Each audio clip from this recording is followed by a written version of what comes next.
सरकारी मनोरंजन के सरकारी सम्मान ज्ञान में हर वर्ग की भांति फिर से आपका अभिनंदन, स्वागत और नमन है। हम लोग राज्य व्यवस्था के बारे में जानकारी ले रहे थे, बिहार की राज्य व्यवस्था।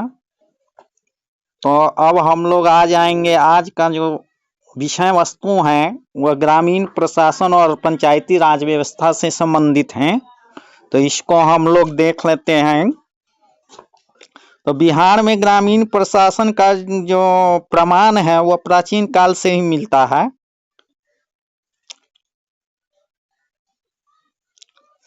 1956 में भारत सरकार ने बलवंत राय मेहता समिति की नियुक्ति की, जिसके प्रतिवेदन के आधार पर पंचायती राज संगठनों को लागू करने की योजना को मूर्त रूप दिया गया था।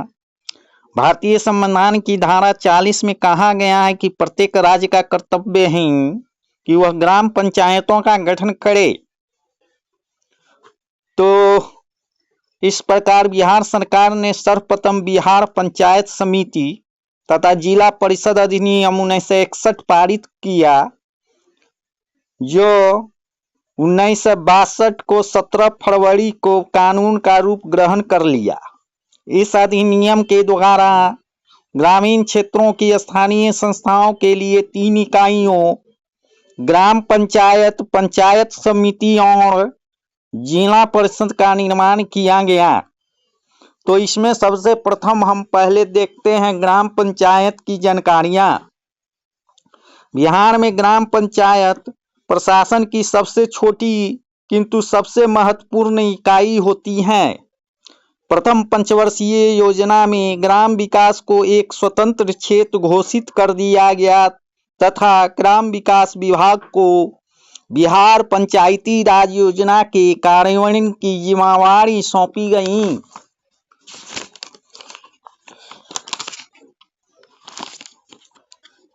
तो हम यहाँ देखते हैं बिहार पंचायती राज अधिनियम 1993 के अनुसार भारतीय संसद द्वारा 73वां संविधान संशोधन विधेयक 1992 में पारित होने के आलोक में बिहार सरकार ने भी उसी के अनुसार अपने राज्य में प्रशासन के विकेंद्रीकरण के उद्देश्य से बिहार राज्य पंचायत राज अधिनियम 1993 लागू कर दिया।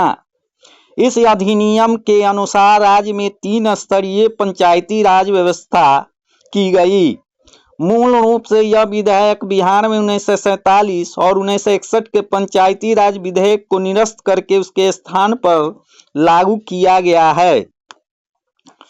बिहार में ग्राम पंचायत के 6 अंग होते हैं: ग्राम सभा, कार्यकारिणी समिति, मुखिया, ग्राम सेवक, ग्राम रक्षा दल तथा ग्राम कचहरी। ग्राम सभा ग्राम पंचायत की विधायिका होती है। इसमें ग्राम समूह या ग्राम में रहने वाले सभी मताधिकारी शामिल होते हैं। बिहार पंचायत राज अधिनियम 2006 के अनुसार ग्राम सभा की बैठक समय समय पर होती है, किंतु किन्हीं 2 बैठकों के बीच 3 महीने से अधिक का अंतराल नहीं होना चाहिए। ग्राम सभा के कुछ प्रमुख कार्य इस प्रकार से हैं: ग्राम पंचायत के प्रशासनिक कार्यों की स्वीकृति देना, वार्षिक बजट, लेखा और लेखा परीक्षण रिपोर्ट को स्वीकृति देना, समुदाय सेवा करना, स्वैच्छिक श्रम विकास संबंधी कार्यक्रमों तथा परियोजना को स्वीकृति देना तथा कर संबंधी प्रस्ताव पर विचार करना और उसकी स्वीकृति देना। किसी बैठक की गणपूर्ति ग्राम सभा के कुछ सदस्यों के विषय भाग से पूरी होती है। तो ये हम ग्राम सभा पहला और दूसरा कार्यकारिणी समिति। प्रत्येक ग्राम पंचायत में एक कार्यकारिणी समिति होती है। कार्यकारिणी समिति का प्रधान मुखिया होता है। मुखिया के अलावा कार्यकारिणी समिति के 8 सदस्य होते हैं। मुखिया ग्राम पंचायत की कार्यपालिका का प्रधान होता है। वह कार्यपालिका समिति की अध्यक्षता करता है और उसकी बैठकें बुलाता है। ग्रामीण स्तर के सरकारी कर्मचारियों पर नियंत्रण रखने के साथ साथ कार्यकारिणी समिति की सलाह पर वह विशेष परिस्थितियों ग्रामीणों परिस्थितियों में ग्रामीणों पर जुर्माना भी लगा सकते हैं तथा संसाधनों में अभिवृद्धि हेतु वह कुछ क्षेत्रों में कर भी लगा सकते हैं। उप मुखिया कार्यकारिणी समिति के सदस्य विहित रीति से अपने में से एक सदस्य को उप मुखिया निर्वाचित कर सकते हैं। मुखिया कार्यकारिणी समिति के अनुमोदन से उप मुखिया को अपनी शक्ति सौंप सकता है, किंतु उप मुखिया 6 महीने से अधिक मुखिया के रूप में कार्य नहीं कर सकता।